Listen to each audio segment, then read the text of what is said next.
मेरे समाज के पिता तुला बुजुर्गों, नौजवान साथियों, माताओं, बहनों, साथियों, मेरे से पहले लगभग सभी वक्ताओं ने अपनी बात रखी और उस बात के अंदर एक ही निचोड़ निकल के आया कि हमारा एससी का मुद्दा एक अहम मुद्दा है और वो सरकार से कैसे उसको जल्द से जल्द सॉर्ट कराया जाए, यही सब की मेरे ख्याल में अपील रही है।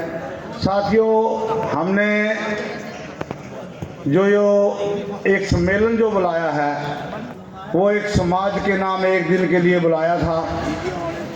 चलो, पहले भी बात तो कई बार हुई, पर लेकिन ये समाज को इकट्ठा करने के लिए, समाज को में आपस में भाईचारे में आपस में बैठने के लिए और समाज में रोटी बेटी की भी बात हो।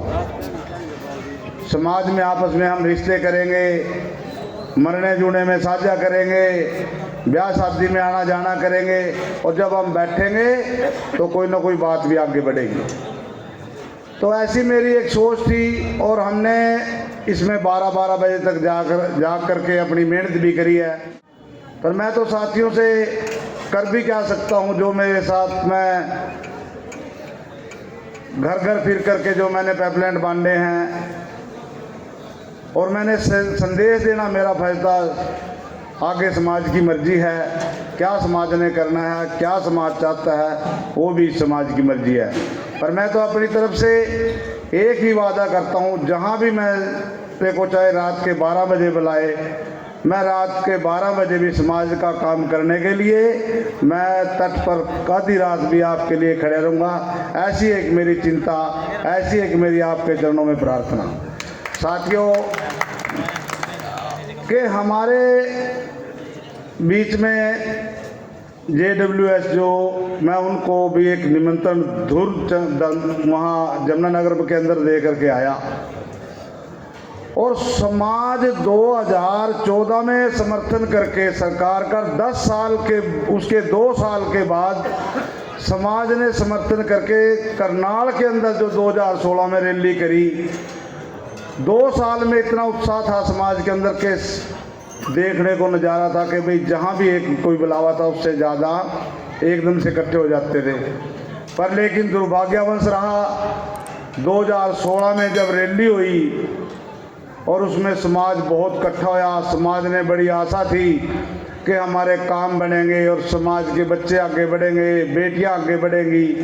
पर उसके बाद इतना खर्चा करने के बावजूद भी हमारे लीडरों ने ये नहीं सोचा हम जा कहाँ रहे हैं, पहुँच कहाँ रहे हैं, अपनी बात क्या कर रहे हैं। खर्चा मारा, पर्चा मारा, चर्चा मारा, पैसा मारा और जब भी उसका कोई संयोजक बनाया, एक बाणियों को बनाकर खड़ा कर दिया।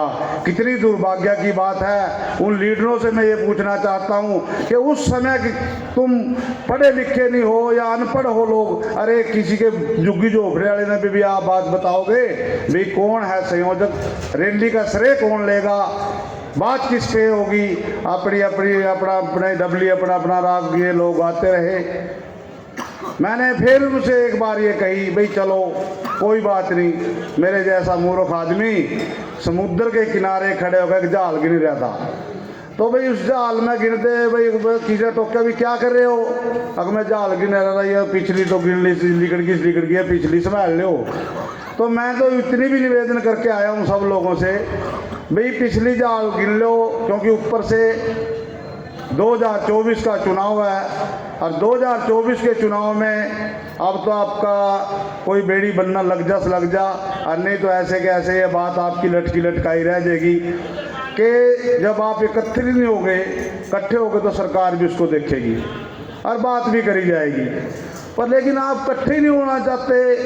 कोई तो साथी मेरे से जब कह रहा था ये समारोह जो है एक दिन समाज के नाम कड़ी खुले में हो, ज़्यादा में हो, और मेरे मंगलपुर से है साथी बालक सिंह जी, मैंने कहा, और जो चंदेल जी थे, मैंने कहा भाई साथियों एक बार अपने घर में इकट्ठे करके देख ला बीमारे में कुछ वजन भी है कि नहीं है। तो साथियों चलो ठंड का समय था, तो इतनी भीड़ भी मैंने आज पहले बारी देखी है धर्मशाला में। साथियों ने कुछ तो समझा और कुछ और जितने जो आए हैं इतने के लोग साथी और समझाने की गांव में जाके कोशिश करो।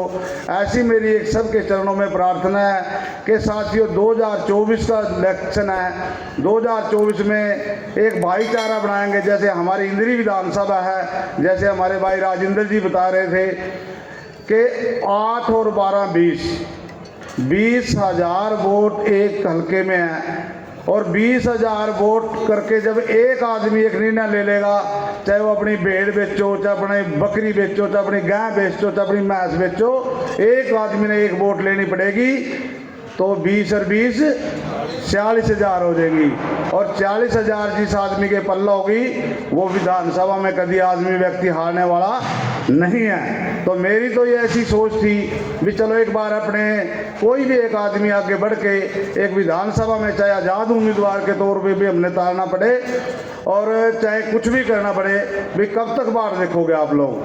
क्योंकि मैं भी 1991 से लेकर के बीजेपी का पदाधिकारी हूँ, पर लेकिन मिला दिया कुछ नहीं, कोई किसी को कुछ नहीं मिला।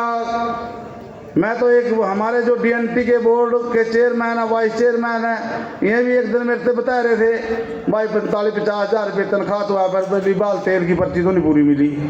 तो ये तो लोग भाई इस तरह के क्या भाई जो नहीं वो करोगे तो सारा का सारा मजाक होता रहेगा।